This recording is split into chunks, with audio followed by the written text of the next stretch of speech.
Hey, welcome back to How to Barbecue Right. Today I've got a strip roast and I'm going to show you how to cook this out on your smoker.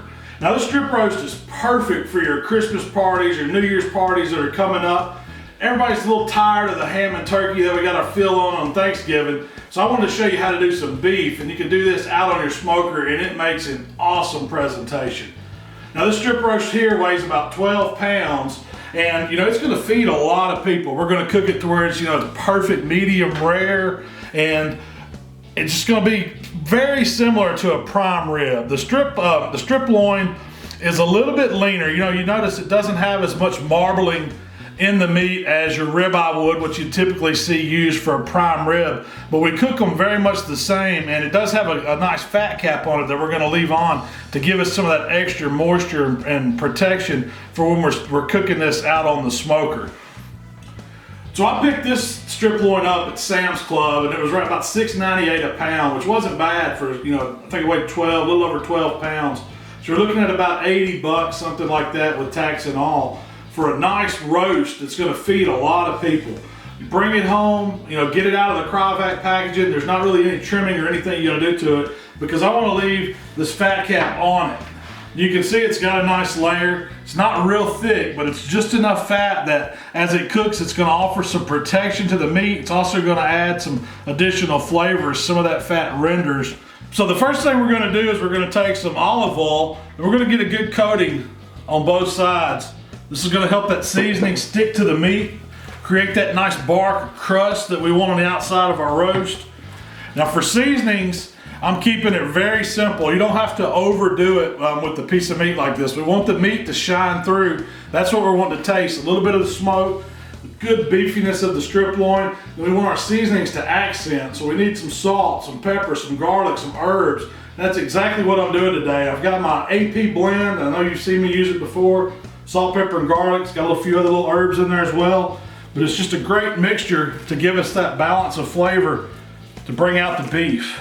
And on a roast like this, you don't have to, hold back. Give it a good dose of seasoning, because all of our flavor is on the outside. We're not doing anything inside the meat. This doesn't get injections or brine or marinade. We're just putting flavors on the outside.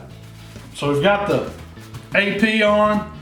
Next thing we're going to do is a coarser ground, kind of a Montreal type seasoning. And I've used a lot of Montreal in my cooking for briskets and competitions when I'm doing beef, and I came up with the blend that I like.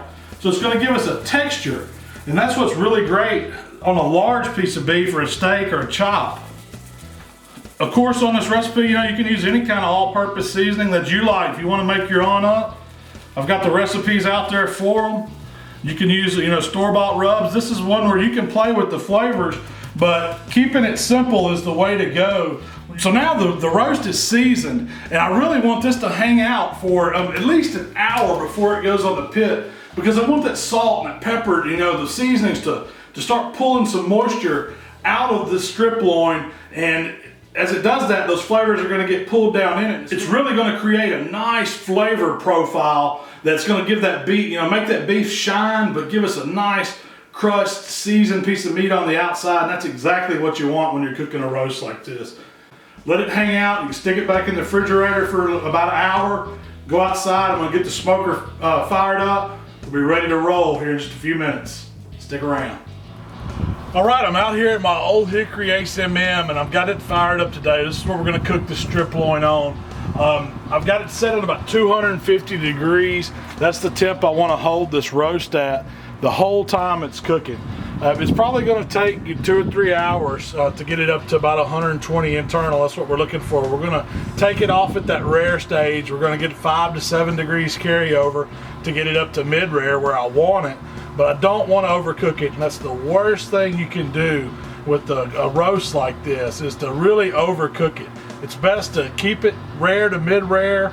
Then you can slice it. If you have guests that want it more cooked, you can throw it back on a grill, throw it in an iron skillet. There's all kinds of things you can do with it. But once you go over, there's no coming back. So we're cooking at 250 today. We're gonna hold it there the whole time.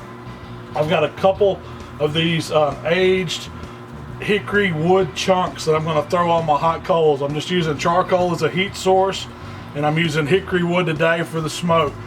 2 chunks is going to be plenty for beef. It's going to give it, you know, in this short time frame, it's going to slow smolder, going to give us just enough smoke to make it perfect. Also got my ThermalWorks dot out here that I'm going to use to watch internal temperature, because that is the key. You can't go by time and temp alone here. You've got to go by internal. I've got it set at 120 degrees. When we get the meat on, I'll get it probed in the center. That way I can watch it the whole time it's cooking. So I'm almost up to 250. I'm gonna go ahead and get this roast put on. So the roast has been sitting out for about an hour with this seasoning on it. It's got that AP and my steak and chop seasoning, and it's really started to work on the roast. Now I'm just gonna center it up in here, and I'm gonna go ahead and get my probe in it, because I don't want to be opening it too much. I'm just going to pick a good spot in the middle, get that probe right in there, and that's what we're going to watch. When it gets to 120, I know it's going to be done. I'm not worried about how long it takes. So we got the strip loin on, probes in it. Hey, it's fixing to smell real good around here. We're going to close this lid, let this Ole Hickory do its job. All right, we're back out here at the Ole Hickory. I mean, this couldn't have been any easier. I didn't have to add any coals, any more wood from that initial fire that we started. We've been running at 250. It's been 2 hours and 15 minutes, and you'll see we're sitting at 122 degrees internal from where I put that the dot probe in it. And this is exactly where I want to get it off. We took a few pictures of it, opened it up to check it out. That's why it crept up past 120, just a couple degrees. So I'm going to get my platter. We're going to get this roast inside, get it covered up with some foil, and let it just rest. I don't want to lose any of that juice that we've built on top, and I know it's going to be moist and juicy. It's cooked to about rare now, but it's going to carry over. Once I get the full on it and let it rest an hour, it's going to be a perfect medium rare. We're going to slice into this guy here in just a little bit, show you what barbecue is supposed to taste like. Okay, our strip roast has been just hanging out rested here on the board for about an hour. I mean, I just wanted it to, you know, to be covered, to trap that heat in, and to let it slowly gain those last few degrees I wanted it to. And that's what's really gonna get it to that perfect medium rare stage that I'm looking for. Let's get the full off of it.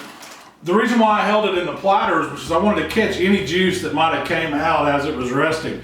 Now I can just pick the roast up and put it on the cutting board, and I don't lose any of that moisture. I can use that to serve back over the meat, whatever I want to do with it. I'm just going to get it out of the way. Okay, so we're ready to carve this strip loin roast. Before we do, I just want you to kind of check out that crust that steak and chop rub gave. You can still see the texture of a lot of those seasonings on it. I know it's going to have a ton of great flavor. So I just want to show you how I'm going to carve it. The great thing about doing any kind of beef roast like this is you can make the slices as thick or as thin as you want. Usually I'm going for like, a 12-ounce portion. So it's about a 1/2 inch thick.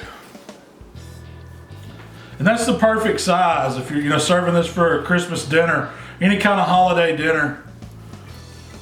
And you can see we've got that beautiful pink color all the way across. I mean, it's just, it's carried over to a medium rare. This is the perfect way to eat. Anytime you're eating prime rib or a strip loin roast, any kind of meat that you're doing whole like this, for beef, you've got to do it to these temps.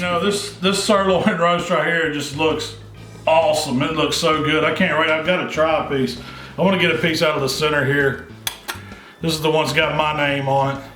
I want to make sure that I get some of that seasoning on the bite. That melts in your mouth. This is the way to do it. If you want to really impress your guests at a holiday party, you're tired of that traditional turkey or that ham that we know we just did for Thanksgiving, give one of these strip loin roasts a try. Let's talk about how we did it. It was so simple. Bought the roast, took it out of the packaging. This one came from Sam's Club. You want to look for one that's 10 or 12 pounds, depending on the number of people you're feeding. Just figure about 12 ounces per person is a good sized portion. Get it home, get it out of the cryovac, rub the outside down with a little olive oil, and then we're using that salt, pepper, and garlic, my AP seasoning, just a basic seasoning on the outside. On top of that, we're coming back with the coarser rub, and that's that steak and chop. You can use a Montreal or whatever favorite rub you have that's got coarse grounds. Get that seasoning on the outside of that roast and let it hang out for an hour before you ever put it on the pit. It's gonna draw that moisture out of it, really work on that bark, that crust, that texture we want. Then the simple part is 250, about 2 hours and 15 minutes is all it took. Just hold the smoker there, good 250 degrees, couple chunks of hickory wood, all it takes. There's no babysitting this. When you see that internal temperature hit 120 degrees, get it off, cover it in full, and just let it hang out for at least an hour. You'll get a perfect medium rare doneness just like we did here. And I'm telling you what, you're not gonna beat it. That, my friend, definitely how you barbecue right. Hey, y'all have a Merry Christmas out there, a Happy New Year.